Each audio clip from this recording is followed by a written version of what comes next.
मी कालच्या प्रथम घटनेबद्दल दुर्दैव व्यक्त करतो आणि खेद सुद्धा व्यक्त करतो, निषेध सुद्धा करतो. आज शिवसेना परिवाराच्या वतीने या ठिकाणी या घटनेच्या संदर्भात आयुक्त साहेबांना जाब विचारण्याकरता या ठिकाणी आमच्या सगळ्या रणरागिणी असतील, पुरुष मंडळी असतील, नगरसेवक असतील, सगळे या ठिकाणी आलेत आणि आमच्या भावना आहेत. त्या भावना तीव्रतेने रस्त्यावर उतरण्यापेक्षा आयुक्त साहेबांनी त्याची दखल घेऊन त्या मार्गी लावल्या पाहिजेत. हा आमचा प्रामाणिक प्रयत्न आहे.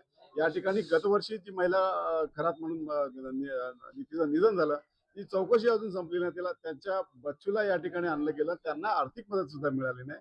आणि कालच्या घटनेला बाबतीत आयुक्त साहेबांनी सांगितलं की आम्ही त्या महिलेच्या बाबतीतली उदासीनता या ठिकाणी दूर करू, त्यांची चौकशी करू आणि त्या आर्थिक मदत देऊ.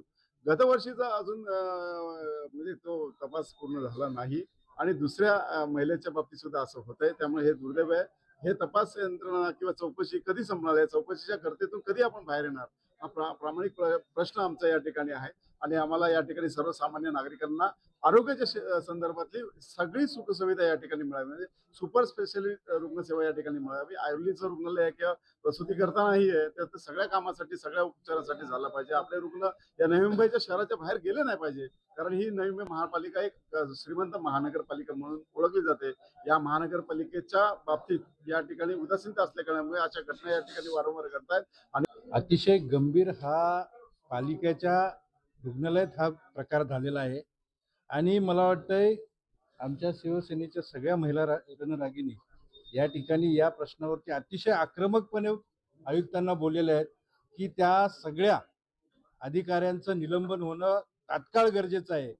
आज संध्याकाळपर्यंत आम्ही वाट बघू आणि पुढची कारवाई शिवसेना स्टाईलने आम्ही करण्यात आहोत.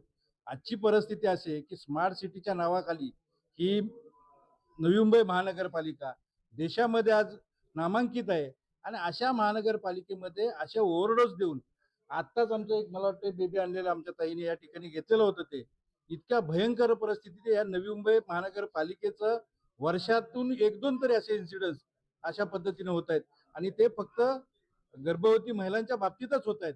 अशा गंभीर परिस्थितीत जर का आयुक्तांनी आजच्या आज त्याचं निलंबन नाही केलं तर उद्यापासून आम्ही वेगळ्या पद्धतीचं आंदोलन चालू करणार आणि ते पालिकेतल्या प्रशासनाला कधीच परवडणार नसेल.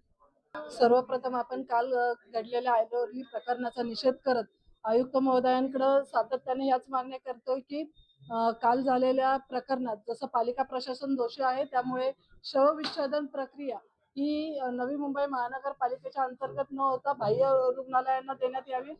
त्याचबरोबर जे डॉक्टर असतील, एमओ असतील आणि अधीक्षक असतील त्यांचं त्वरित निलंबन करण्यात यावं. औषध साठ्यांचा जो आहे तो अहवाल सादर करण्यात यावा. त्याचबरोबर आरोग्य समिती सभापतींचा किंवा आरोग्य समितीचा कुठल्याही प्रकारे प्रशासनावर अंकुश दिसून येत नाहीये. त्यामुळे आरोग्य समितीच्या सभापतींनी त्वरित राजीनामा द्यावा आणि त्यांनी नैतिक जबाबदारी स्वीकारत सदोष मनुष्यवधाचा गुन्हा दाखल करण्यात यावा. खरं म्हणजे कालची घटना ही दुर्दैवी आहे आणि लाजिरवाणी सुद्धा आहे. कारण लाजिरवाणी यासाठी की सभागृहात जास्त करून महिलाच आहेत आणि एक खुर्चीवर बसल्या त्या सुद्धा एक महिला आहेत महापौरच्या खुर्चीत. त्यासाठी मी लाजिरवाणी बोलते, कारण एका महिलेचा मृत्यू होतोय आणि ते सुद्धा माझ्या प्रभागात.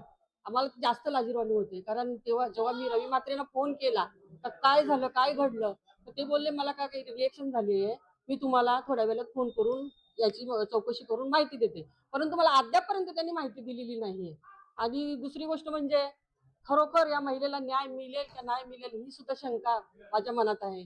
कारण बरेचशा आता बघितलं आपण की 4 महिला याच्यापूर्वी गेलेल्या आहेत, त्यांना सुद्धा अद्यापर्यंत न्याय मिळाला नाही. आणि ज्या प्रभागातली माझी जी महिला गेलेली भगिनी गेलेली आहे, खरोखर अत्यंत दुर्दैवाची गोष्ट आहे की त्या महिलेला न्याय मिळेल आणि मिळालाच पाहिजे अशी मी इथं घोषणा करते. कारण आता त्याच्या अगोदर 4 महिला गेलेल्या आहेत ना, त्या कुठं त्यांना न्याय मिळाला आहे. आता या महिलेला न्याय मिळेल अशी मी अपेक्षा करते ना. महापौरांनी त्यावर काय ऍक्शन घ्यावं. त्यांची स्टेटमेंट मी बघितली काल. स्टेटमेंट त्यांनी चांगली दिलेली आहे, परंतु न्याय मिळेल का ह्याची शंका मला आहे अद्यापर्यंत.